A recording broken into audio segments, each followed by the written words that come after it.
lot to what you're doing now, and any other pertinent info you think we should know? All right, well, my name is Jalyssa Mills. I'm from Toronto. It's my first time in Calgary. It's a very welcoming city. Thank you.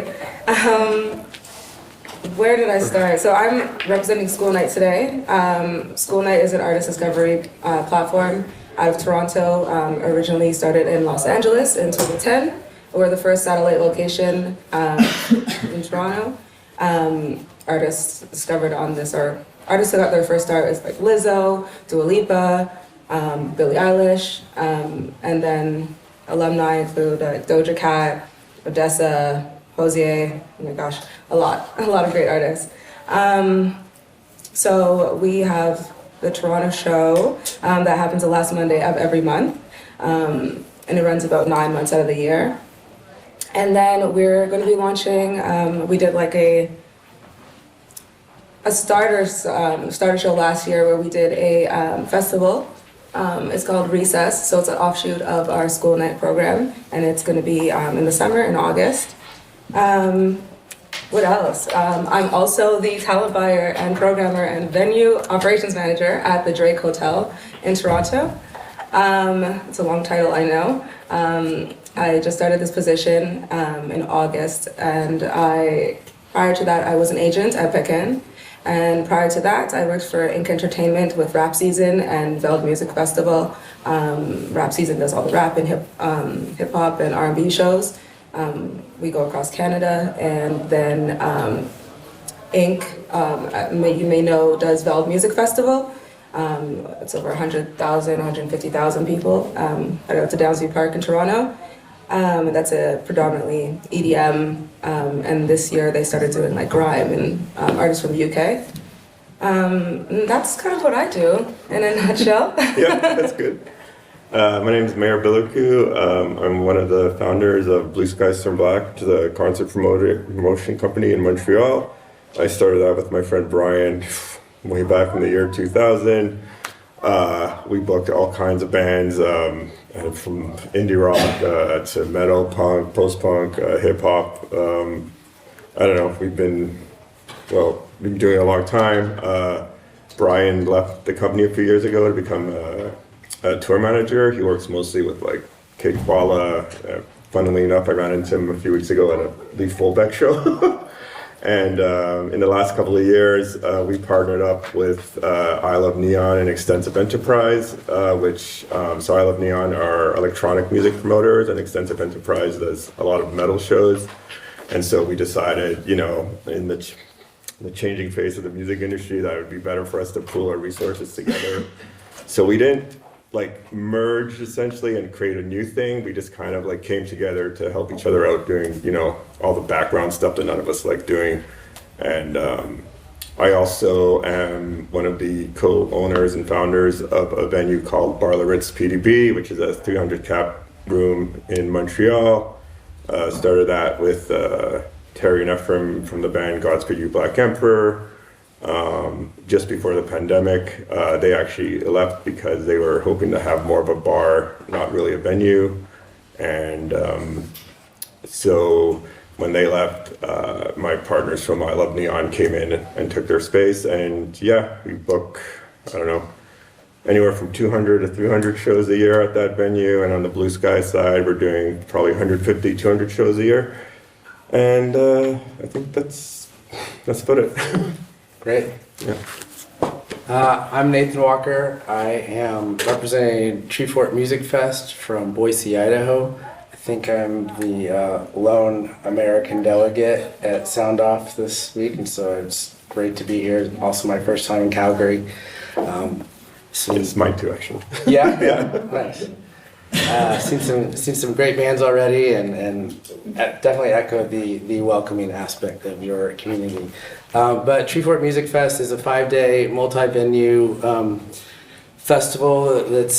We will be having our 12th festival this March. It's always held the week after South by Southwest by design, to help catch some of the plane traffic that needs more spots to play.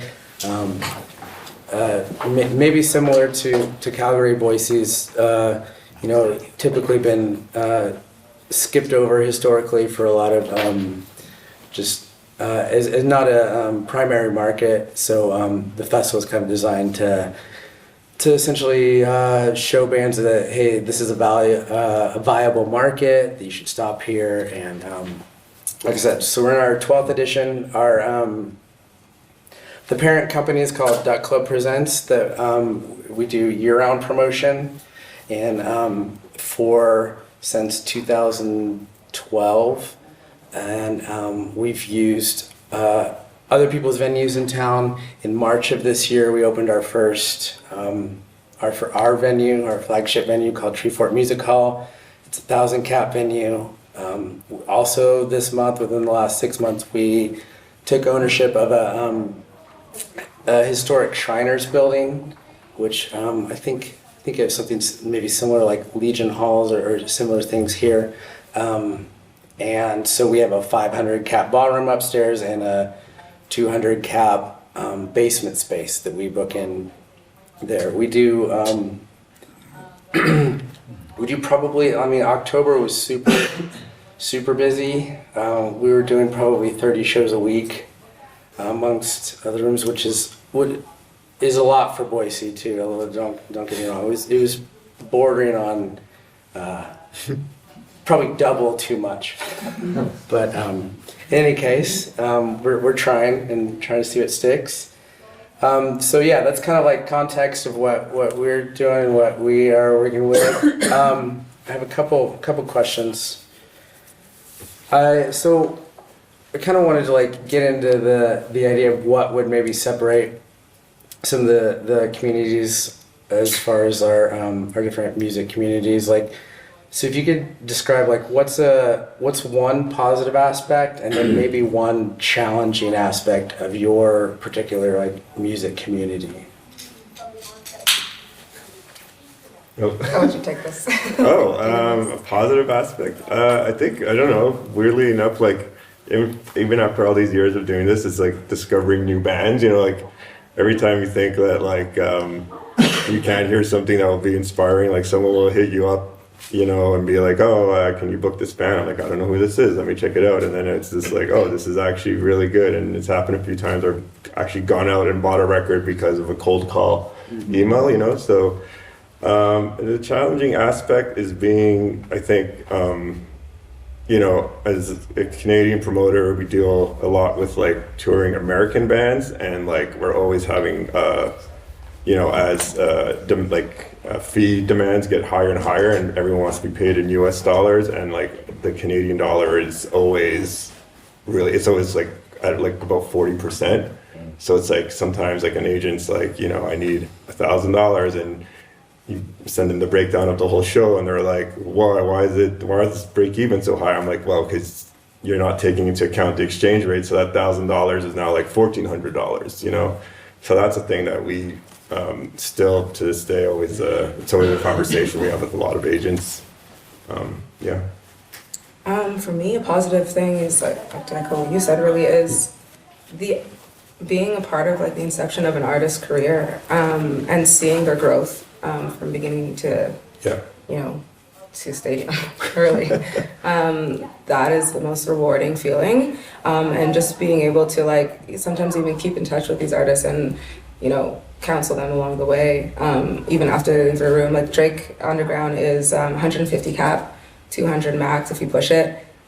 So a lot of artists get their start there, and then you get to see them grow and move on to bigger stages, and that's like really great feeling, to know that you're a part of that experience for them. And like you start with drawing out stage plots for them sometimes, and then you see that like they have a whole team at the end, so that's really rewarding. I think that is also the same challenge that I have is not seeing them grow, not to be cliche, but like having these early bands come in and having to explain to them in a way that is not discouraging, that sometimes you need the support of a promoter or an external promoter. So to give you context, the Drake, we historically, we would be in a buying position. Right now at the Drake, I buy DJs, and I work predominantly with DJs. We're going to start moving back into bands, but right now we work with external partners like Live Nation, AG, Collective, and all the rest. And so oftentimes I'm connecting bands with the contacts outside of our rooms, which can sometimes be discouraging because they're not really at that point yet. I think that's challenging for me on my end. I mean, I think like that's actually a thing where you're like, because you can never tell where a band's gonna go. Like I remember like we did the first show for King Gizzard and the Lizard Wizard in Montreal, and I was like 12 people came, and I'm like, well, this band's not gonna go anywhere. And then fast forward a year, and like then we're still working with them, and then the shows just started selling out, and like it's like crazy. But like I always remember like their first show was in this old strip club in Montreal that doesn't exist anymore called the Playhouse. And I was like, man, I can't believe only 12 people came to this. Those 12 people are happy. Yeah, for real. That was an intimate show. Yeah. Okay, and we kind of talked earlier about like some of the reasons why you might not, as a promoter, why you might not like buy packages across other, like between cities. Do you want to kind of explain sort of what the challenges are of that? Well, I think seeing other like people outside of Live Nation do it is that they come into Montreal not knowing the market that well, and they don't know like all the nuances of it. And like I just know some of these outside promoters who are trying to do the cross Canada thing, they're just getting gouged. Like they're paying 3 or 4 times what we would pay to, let's say, rent a room, or something. So I'm like, and then they're kind of upsetting like the ecosystem of the market that way, because they're just overpaying. So like if we want to, get lit with a band, then we'd have to overpay. And a lot of times they're like, well, no, like, you go right ahead. And then sure enough, the show doesn't do well. So, I mean, Which I think doesn't do anybody any service. Exactly. And like for me, like if I was going to start doing shows in other markets, it's because like I met someone who was like, hey, let's collaborate and do something. I'm not going to just try to like, instill my will in another market just because I think I can. I don't think that would be beneficial to anyone. Yeah. So. I think for us in Boise, a positive and a challenger are probably almost the same in that we're the most isolated metropolitan area in the lower 48, which I know as like Western Canada, you're like, oh, that's cute. But it's 5 hours from us to Salt Lake. It's 6 or 7 to Portland, another 8 to Seattle. So our local scene is very like a positive. It's very tight knit and collaborative in nature, and so that's a really positive aspect. The negative is similar. Like there's not a lot of push to like move beyond that. A lot of people will just be content and be in there, and that's fine if that's sort of the your goals as an artist. But it's nice to expand that. So I think where was I going with that in regards to our promoting? So like as we're Expanding on other markets. Yeah, right. So like as an artist, what from maybe a different market, like if you're a Calgarian artist and you're looking to get into one of your markets, like how would they approach? What's the best way to approach getting into a new market, and maybe within that explain what some of the differences could be between going straight to a venue and booking the show versus working with a promoter? Go ahead. Sure. I gotta think about that. So it's again unique because I'm sitting on both sides. So for school night, we're scouting consistently. Like I'm out here watching all you guys. So we're always scouting. And so we're dipping into your markets to kind of find that talent. We recently, in September, had Music BC do a showcase. So we had 5 artists from BC come out to Toronto. and perform for us. So that's unique. But on the other side, from the Drake, again, as we're not buying bands right now, we would connect you to a promoter. I know there's a band from Winnipeg, Super Duty Tough Work. They're really amazing, really, really amazing. They actually play Toronto Jazz in the summertime, and they are opening for a show for rap season. So they reached out. I connected with them in the summertime at Toronto Jazz Fest, and they're like, hey, we're trying to do another run. Do you have any opening slots at your venue? And so I connected them with rap season. They have another jazz band that's coming out to perform, and now they have a show next week. So I think that's on our end, that's how we do it. I kind of just keep my ear to the ground, and there's a lot of cold calls that come through, and I listen, and then I'm like, hey, like, does this make sense? And then if I have a promoter or a production manager or someone or a manager saying like, hey, I need an opener, then I'll like push my list over. Yeah. Yeah. May I ask a question? Yeah. Yeah. My name's Lenore. I'm with Zenon. Jalyssa, can you advise, what's the best way for an artist to get in touch with you? That's one question overall. And the other one is, when are you yourself going to start booking versus not Live Nation at the Drake? So it will never not be Live Nation. They are our biggest partner. We love them to death. So they're not leaving. But we're going to start doing like smaller showcases for developing acts. And that's going to be in the new year. I'm thinking around March, April. And then the best way to get in contact with me, we can connect afterwards. I can give you my email, or if we have talent bookings at the Drake Hotel as well. That's just our general inbox, and it will go to myself and someone on my team that will help you out. Yeah. I like the idea about tagging it on with another festival. There's always Canadian music we can work with. 100%, yeah. Thank you. Yeah, I mean, we deal a lot with like booking agents. Obviously, if you're like a band and you can get an agent, I know that's very easy to say, but I know it's a lot harder to do in practicality.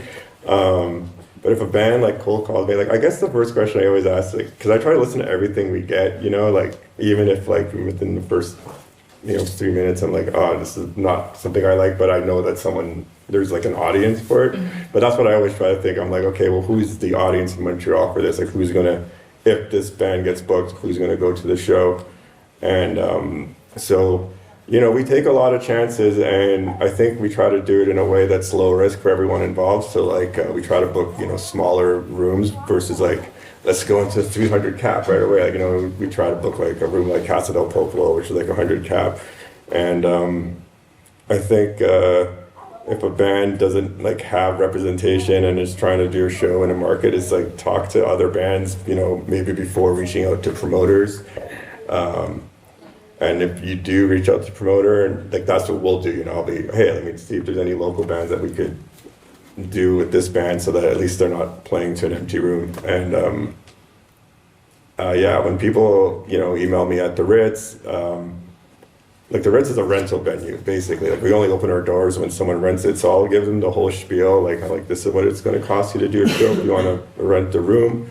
And if they get like cold feet to that, then I'll give them a list of like promoters in the market if I don't think that it fits with what Blue Skies is doing.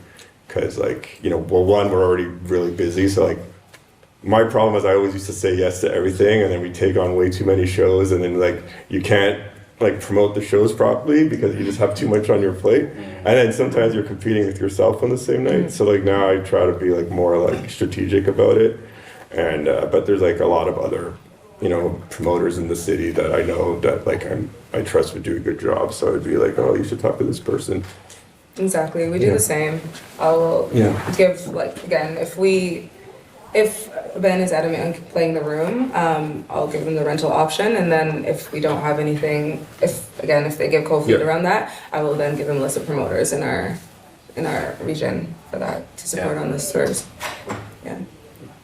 And, sorry, go ahead. Oh, I was just wondering, if you have an artist coming in from like a foreign market, do you try to put them on a weekend just because draw could be 10 to 15% higher, or are you still open to like putting them on a weekday, even though it might be harder to Well, get the most of the foreign artists are usually they have a booking agent. Like we do a lot of like, well, we try to reach out to bands too, but like I would say most of like the shows we book comes through agents, and like, yeah, a weekend is ideal for anyone, but really it's like, it's what the routing is, and like for Montreal, it's not considered like, a big market. We tend to get a lot of like Monday, Tuesday shows. So, but yeah, if we can, we always try to do, a Friday, Saturday, or even a Thursday for sure. But it really depends on the band's like tour route.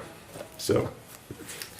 We have a boutique booking agency as well that I've ran the last couple of years, about 20 clients, 20 artists. So we see both sides of that. And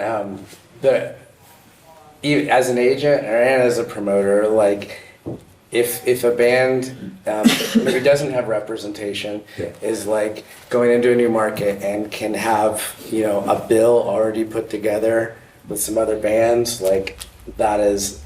Would you agree that that's definitely the way to go? That there's some relationships already in there, and Like I find it weird that like we're getting asked a lot of time where like bands are like, oh, we don't want a local opener, and I'm like, but no one knows you. Like you need the show is going to need all the help you can get sometimes. But then other times, like we did a Slow Pulp just the other week. It was like a Monday night, and they sold out like 300 tickets. And on a Monday, so it was like, okay, well, I guess sometimes you don't need a local band, but I don't know. It does seem like in recent years, there's been more of a movement of like touring packages just being packaged, which I think is a shame, really. Like not just to like get more people in the room from our local, but to like get the local in context, like the exposure with another artist, and like to give them the opportunity to create those relationships to further their career. I think is really important and an exciting part of what we do. Well, like this was like a long time ago, but yeah, we used to also do a label, and like we were working with this band called Kiss Me Deadly, and we booked Block Party, and they were like, put whoever you want on like the show. Like they didn't have like tour support, and so we put Kiss Me Deadly on the show, and they were like, yo, this band's got a tour with us, and so they ended up getting like 10-day tour with Block Party just because they got, they were put on the show, and like, so I was like, that doesn't really happen anymore because like people are like, we don't want local bands on our show. I'm like, well, okay, that's too bad. Yeah. Quick question on scouting and maybe when you guys are getting promoted from the agents, what piques your interest when looking at artists? Like, what are you looking for? For me, oh wow. That's a big question. So for me, it's like stage presence. Lyricism, stage presence, energy. Just you can tell when an artist is like hungry for and like really believes in their craft and really goes out and like gives it 100%, not only on the stage but outside. If they're working the room, if they're like connecting with people, like that tickles me. I'm like, let's go. Well, like if I get a cold call and someone sends me like an MP3 link and a video link, I'm always going to check the video link first, because I'm like, that's like where you see like the true band, I feel, and like but that's a hard question to answer, because there's like stuff like I will listen to and like just personally I'm like, okay, I'm not really into this, but I know that this would do really well in Montreal, like I don't know, like hyperpop right now is really popular, and like we did a show a few weeks ago for this artist, and I went and I was just like, I don't know what's happening here. This is like, I'm way too old for this, but like the room is packed, whatever. So it's I don't know, it's hard to answer. I kind of take back what I said, and again, it's a hard question to answer because I say stage presence, but then there's this artist that I am like in love with, and I walked into the room, he had 11 people in the room for the show, again. Like, it was like 11, 12 people. It's a really small bar in Toronto called Handlebar. It's in like Kensington Market. I don't know if you guys have been to Toronto. It's so small. And there was barely any promo. His face wasn't even on like the ad nothing. And I was like, let me just go see who this guy is. I went in there, I was in tears, I had goosebumps. Like everyone who was in the room was just like hypnotized.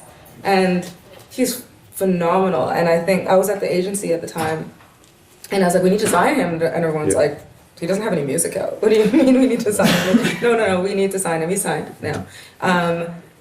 And I just kept putting him on as many shows as I possibly could, just to get him out there. Because even when he performed, he was so shy. He performed like this the entire time. But his voice is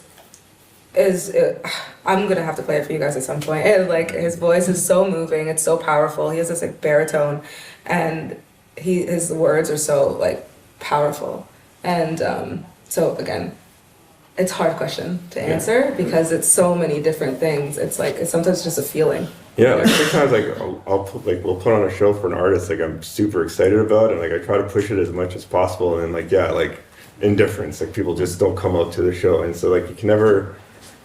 There's no set formula, you know, like it's a really hard thing to do, but like when I do try to look at it, if you know I get an email, whether it's a cold call or from an agent, I'm like, okay, well, who's the manager? Like, what label are they on? You know, like because that can tell you a lot about what's going on, sort of behind the scenes, and give you an idea of like you can kind of gauge how that artist will do based on who's representing them and what the interest is from the label side as well. Yeah. And I think this is safe to answer for all of us is that we're music fans. Yeah. Right? We love music. Yeah. And but we're also busy. Yeah. So like keep trying. Like don't take it as like, you know, a slight if it's, you know, you're not responded to right away or whatever, or you know, like you said, maybe you like it but can't figure out the right room for it or the right timing for it or whatever. Just like keep trying. As the festival, we do open submissions, and I think we're a lot different than a lot of festivals in that, and I'm not sure how festivals go up here, but we are like, still have a large percentage of our bookings that are just through our open submission platform, and we listen to all of them. We have a committee that goes through and kind of votes and ranks them. We look at the videos first. It's like such a best way to try to see what an artist would bring to the show. But we get like for this year we have right around 2,500 submissions that we're going through. So and we do about 500 bands per festival. But yeah, so it's a lot. So just like keep going, keep at it, keep on us. I mean that's the thing. Like timing is everything. Sometimes a band comes. Like that King Gizzard example, they just came too early, you know, like, and a year later things have changed. So you can never tell, but yeah, timing plays a big part, I think, in how successful a show will be. Yeah.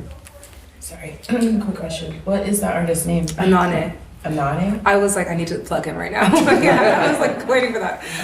Anane. A-N-A-N-E. Okay. Anane. He still doesn't have any music out. No? It's coming. What sort of changes have you guys seen over the years in regards to audience behavior, accessing live shows, and maybe what's inspiring and discouraging as well? Well, I mean, I think the biggest thing that's changed obviously is people with their cell phones, and like, I'm not saying that as a bad thing, I do it too, but like it definitely changes the vibe of the show because it feels like a lot of people are sort of like disconnected from the show because they're too busy trying to film it for, I don't know, their Instagram or friends or something instead of just being engaged in the show.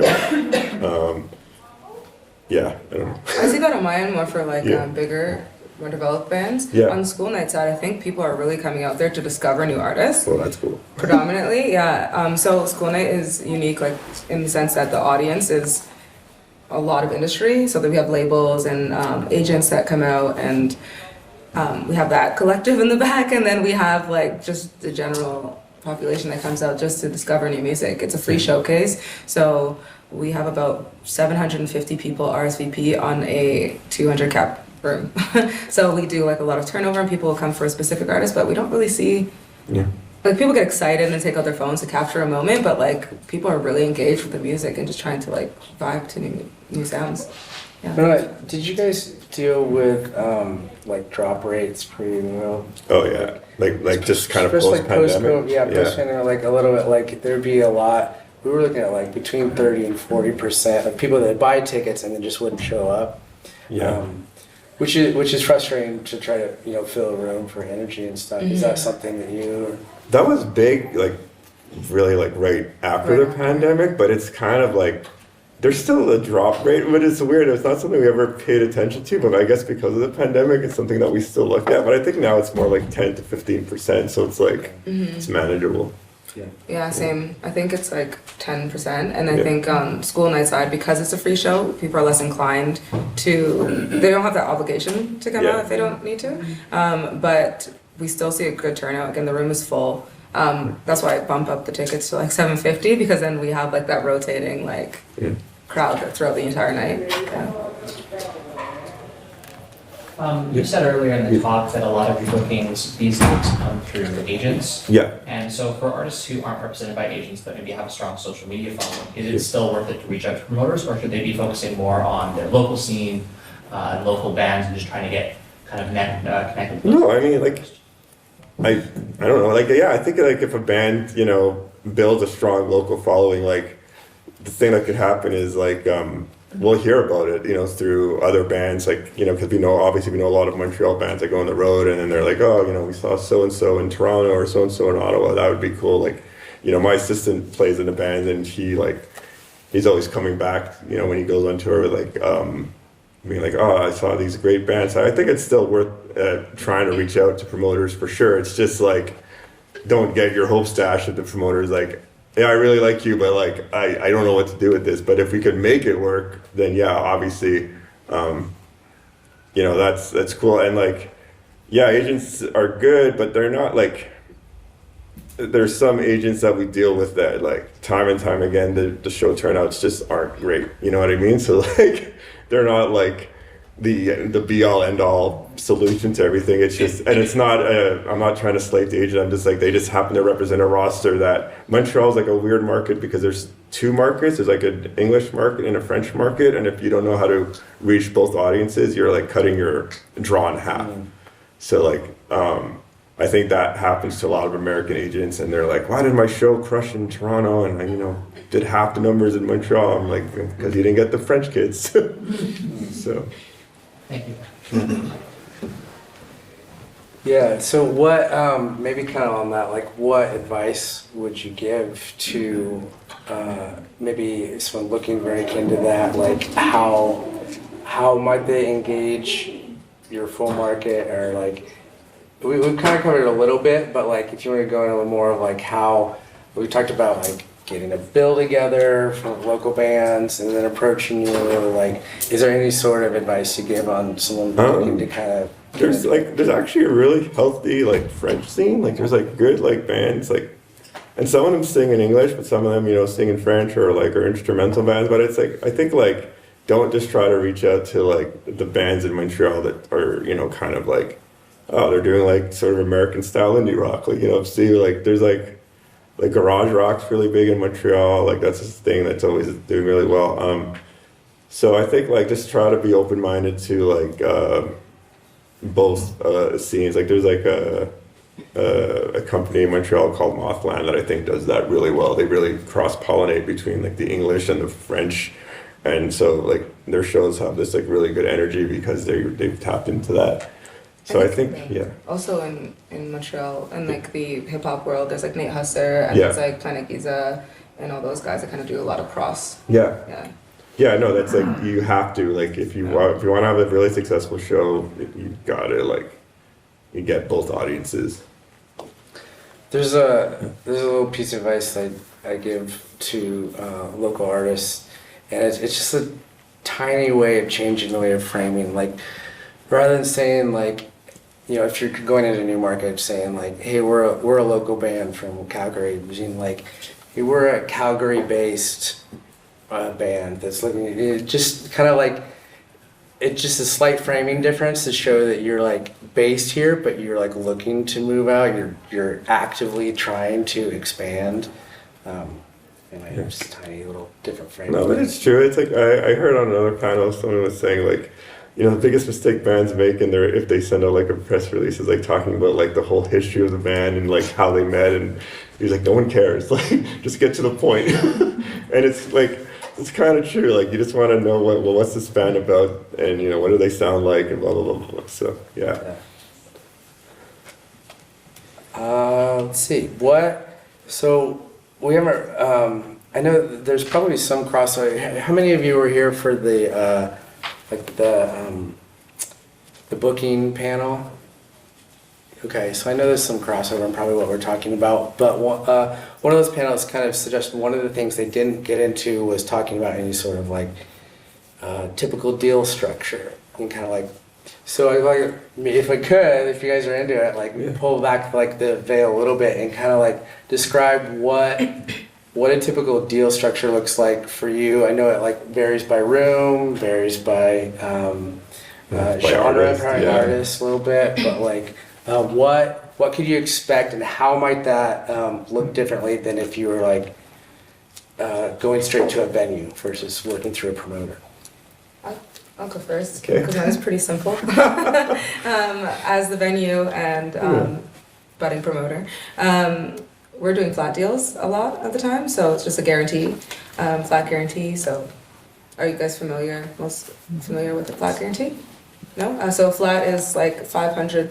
Let's call it $500, and that's it. Yeah. That's it. That's all. HST or not? And then Who sets the ticket price on that? Do you like, hey, we're gonna do? Like, yeah, does it so we'll set the ticket price. So at Drake right now, I'm predominantly booking DJs for our late nights. A lot of the concerts and early shows that we get are coming in through our partners, and then anything outside of that are more independent artists, they're renting the room from us.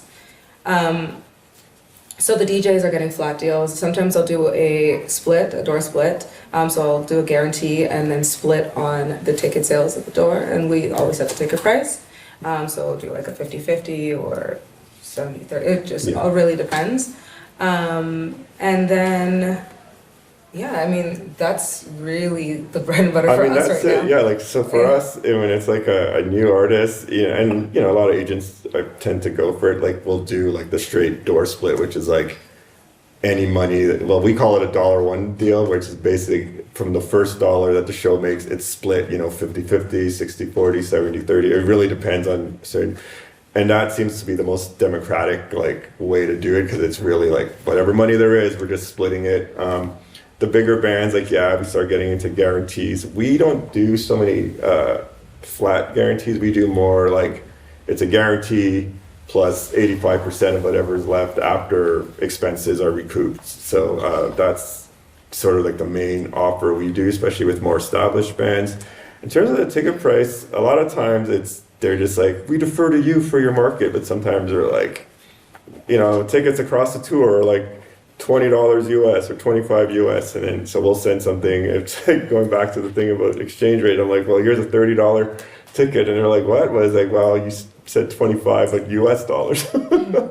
So that's another thing we always like try to keep in mind, especially when we're getting into bigger venues and bigger ticket prices. That that could be a difference of like thousands of dollars.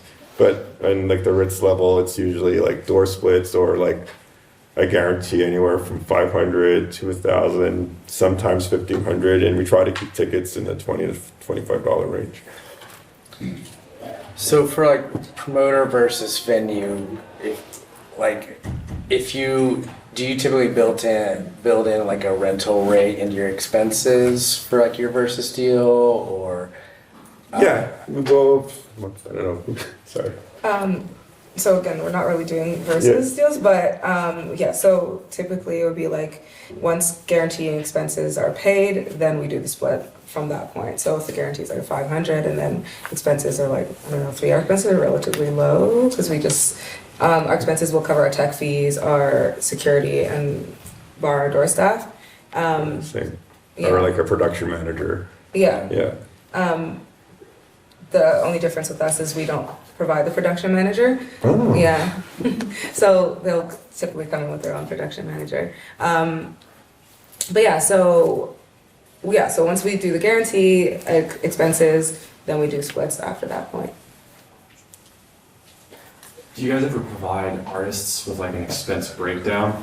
Ask because like I think like a lot of bands have been in a show where it's like sold 100 tickets and you get paid like $100. It's like where did it all go? Well, so that's, I used to be like, we would do it like very regularly, and like, you know, like we were dealing with bands who kind of like, they knew what the deal was. I mean, so like they'd have the contract and everything, but now I find a lot of bands like, they don't even know what's going on with their own band. Like it's all been set up through the manager, the booking agent, and we're like, do you want to see the expense breakdown? They're like, no, it's fine, just send it to our agent. And it's like, okay. But yeah, like we try to, you know, be very transparent with bands, and you know, we, like even though a lot of people don't ask for it, we have the information if they want it. Cool. So. Yeah, same. It's always like itemized on the back end. So There's some new, I don't know if you guys, if you use like software, so we've just recently started using some new software programs that really like have helped with that, and really just like, plus with all the math, it's just all right in there. Just, Prism? Was it Prism? Yeah. Do you use that too? Yeah, we've been using them for like 6 months. Yeah. Yeah. So anyway, but that just, I mean, that's great to be able to show like the breakdown easily right there too. And like from the venue side, we don't actually book shows through the venue. Like the venue, like if someone wants to rent the Ritz, then I'm like, okay, what's it gonna cost you? Like whatever, $400-500 to rent the Ritz. And then after that, you get like the band, whoever's renting it gets all the money. Like, But as a band, you absolutely should ask for that, right? yeah. Yeah. Okay. No, I mean, if I was in a band, it's because I have OCD. I need to know everything, you know. Yeah. And so I always find it funny that people don't, like, they don't even care. They're just like, whatever. Like that's what our manager's for. Yeah, well, I'm always scared of like pissing off the venue or something with that because it's like close knit community, and I don't want to get like But you know what? If they're a good promoter, they'll show you. Like if they're not, then there's something sketchy going on. Right there, yeah. And they, I mean, it's a symbiotic thing. Like I think sometimes like a lot of, it can be like bands versus venues or bands versus promoters sort of thing. It's like it has to, when it's done well, it has to be a really symbiotic relationship. And like when everybody does well, everybody's happy. You know, there is some like shared responsibility too. If like there's bills to be paid, obviously, but like it needs to be a symbiotic sort of relationship because you can't. Obviously, we can't do it without artists, Right. but it's also not very fun as an artist if there's nowhere with an infrastructure to play. Yeah. Right, yeah. Like I know a lot of people in bands, and one of these bands I know went on tour, and they're like, we got charged for heat in a venue. Like, did you ever charge a band for heat? I was like, what? Like, no. So that was funny. Yeah. Well, I mean, we're like, I think there's an hour block of time, and we've, chatted for quite a while. But if there's any more questions, just when you open it up and just kind of to the next few minutes. I don't know if it's kind of already spoken about it, but you guys spoke about the process of like actually finding artists for festivals and whatnot, and how there's an open submission type of venue and other through promoters. So I've been following Shambhala for a minute because it's been a dream of mine, and like for the last little bit it used to be open submission, but the next thing you know, now it's like somebody has like a stage manager, and like, so what would it be the best way to find out as an artist, like the path? Because everybody changes, and then sometimes it's like, oh, like for example, I'll call like Latinos Festival, and I'll be like, so when is your submission time open? Oh, we don't know. Or like they're gate kept, or like all these things, and it's like, well, okay. I Same communities, anything really. So when I was an agent, I had the same frustrations. Yeah. Because The same frustrations. Yeah, the same frustrations. We would reach out to festivals or whomever buyers and try to figure out when like the submission time is, and we're doing the exact same thing you guys are doing, and that's what an agent's job is day in and day out. Is calling all these festivals, trying to figure out when submission times are, who the person is, who the booker is, if the booker is the same this year as it was last year. It's just as frustrating. I It feels promise. like a black hole. Yeah. You're just sending stuff into sometimes. Exactly. The best thing I can suggest is to go through the website. There's like always like this board of directors or something like that, and just start annoying all the people on the board of directors. I mean, it's true. Like the people who are like curating a lot of it I mean, I don't do a lot of that, 'cause I don't, but I did used to sit on like, the Pop Montreal submission, like, committee, and sometimes they would pass in a band, I'm like, yo, this band is good, so I would just book them. Yeah, just book them. Anyways, on like a show that I just happened to have during the festival, and but yeah, I don't know, festivals are weird. Yeah, just reach out to all the contacts that you can find, you have access to, and just say you're looking for the person who's booking. And It's if you're like- in, sorry, go ahead. Sorry, it's just like, it is challenging. That's why there's a job, made up around it, but until that time. And if you know other artists on the bill, like ask them, maybe ask them if they could ask, or if they have an agent, ask their agent, and like try to like triangulate. Wonderful. Can I just share something? Oh yeah. Festivalwizard.com Oh. gives you all the festivals in Canada. You can create a calendar from it, and every year, most festivals open their submissions. If they do open submissions, it's always the same time every year. That's great. Do you guys ever take in like bar sales into account when you're like negotiating like an artist's rate who wants to come and play your venue?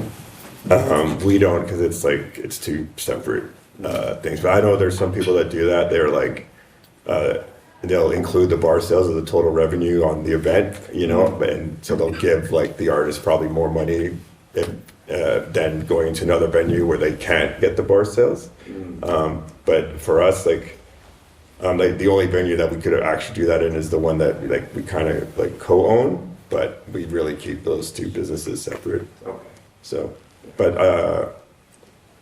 like my partners do kind of big like dance parties and like warehouse spaces, and in that scenario, like where they are keeping the bar, that it becomes part of the revenue. Okay.